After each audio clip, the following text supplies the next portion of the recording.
一直以来，关于元朝的影视作品都不多，而能很好的还原元朝风貌的更是屈指可数。所以今天给大家推荐的是1982年意大利导演拍的元朝古装电影《马可波罗》。电影拍摄的时候得到了中国方面的大力支持和协助，在故宫、13陵、颐和园等地方实地取景，还专门请了元史专家担任顾问。元世祖和亲王的轿子、草原上的金根车都是特制的复原物，还有元代后妃的古冠、男子的发饰和辫子，都和元代古墓中的壁画是一致的。总之，这部电影对元朝的生活风貌、建筑构造、宫廷礼仪、服饰等地方还原的都比较考究，细节逼真，很富有元朝的生活气息和历史画面感，和1987年意大利拍的《末代皇帝》有异曲同工之妙。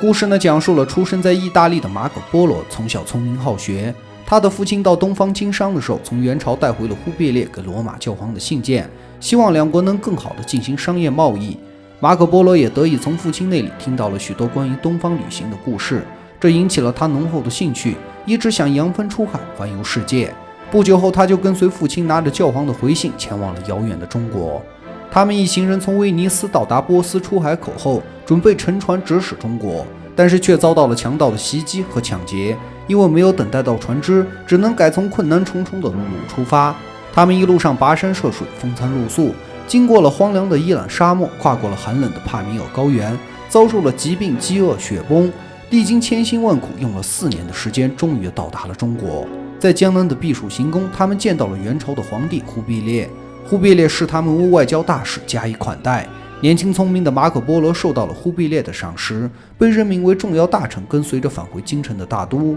路途中，马可波罗得以走遍了中国的山山水水，感受到了不同的风土人情。中国的辽阔和富有让他非常惊讶。这里有发达的工商业、繁华热闹的市集、华美廉价的绫罗绸缎，同时还有先进的印刷术，可以印出来成千上万的书本和日历。当然，这都是从汉族那里学来的。另外，元朝还像汉族一样学着用文字来进行记录历史和事件。在此之前，蒙古人都是通过说唱和诗歌来记录。忽必烈让上千个博学的汉人为朝廷效力，但是重要的官职都是由蒙古人来担任。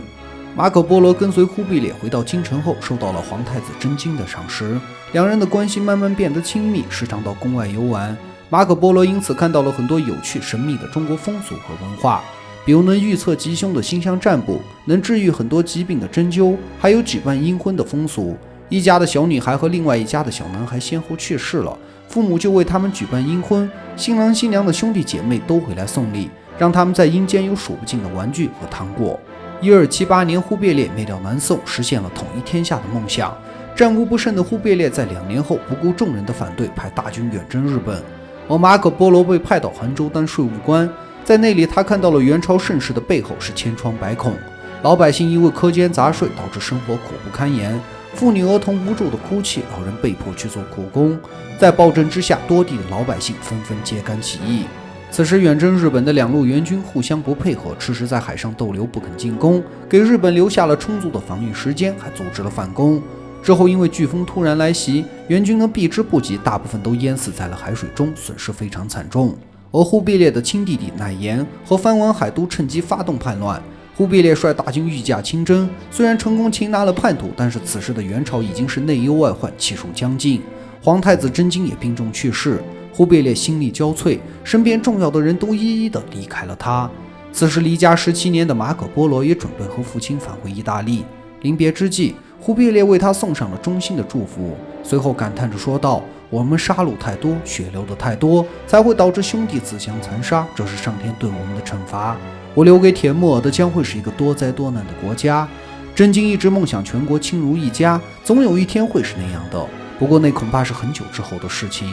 年事已高的忽必烈让马可波罗帮自己扶上了马背，然后在苍凉悲郁的气息中骑着马缓缓离去。马可波罗回到故乡意大利后，因为战乱被关押到了狱中。狱友恰好是一个作家，于是把马可波罗在中国的所见所闻记录成了一本《马可波罗游记》，其中不免有添油加醋的想象和编造，加上教会的删减和篡改，导致很长的一段时间里，人们都不相信马可波罗说的话，因为没有人会像他那样跋山涉水来到中国。没有鲜花，没有喝彩，他孤独潦倒地坐在码头上，想起以往的一切，会心一笑。这部电影对元朝的整个历史风貌还原的都很详尽，虽然有一些情节和历史有不符的地方，但是已经算是很难得的史诗级古装电影。电影一共有7个多小时，所以我的解说只能做到一个抛砖引玉的作用，更多的精彩还请大家自己去观赏。另外很令人心痛的是，这部电影在13岭拍摄的时候造成了很多文物的损坏，搭建布景的时候导致店内15根楠木柱子遭到了不同程度的磨损